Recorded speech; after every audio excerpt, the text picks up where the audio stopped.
When you're about to buy a home or sell a home for that matter, you got to be curious. What's it going to be like having a relationship with this agent? And it's critical that you choose a real estate agent you'll just enjoy being with, whether it's for buying or selling. I've got a friend of mine, Angie Passafaro Clark from Keller Williams, with us to share what it would be like to do business with her. Angie, welcome to the program. Thank you for having me. I have a personal question I'd like to ask you, if you will allow me that latitude. Sure. As a dog lover, how does one decide to have a dachshund and a Great Dane in the same household?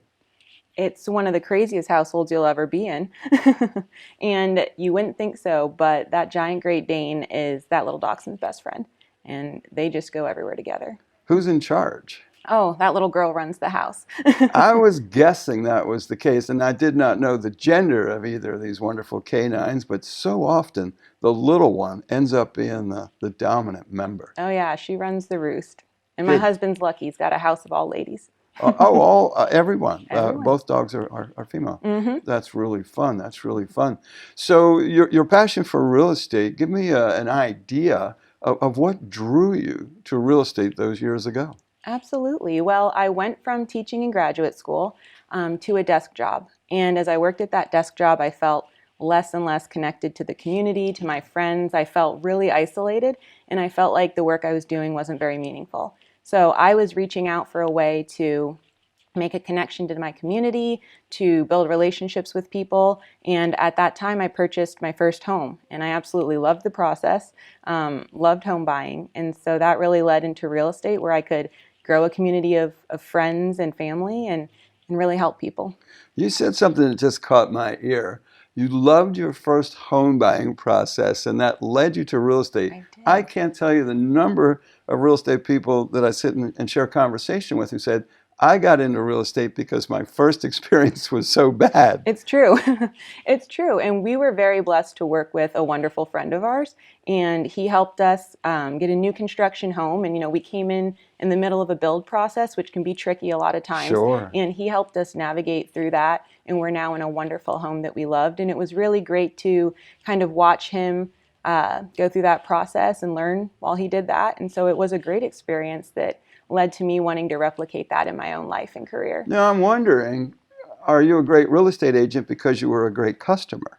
I think so. Maybe you were just a wonderful person and easy to work with and enjoy, Well, and you nice. ended up creating this great experience. Yeah, I think it was a combination of me being so intrigued with the process and wanting to learn and, asking questions that maybe the typical home buyer wouldn't ask. There's a lot of information going on, a lot of moving parts. And as a customer, if you don't have a realtor who is, on top of everything and making those communications seem effortless for Right. you, it can be taxing. But it was, nice to watch it and learn and kind of grow You from mentioned there. teaching after graduate school. What's that graduate degree in?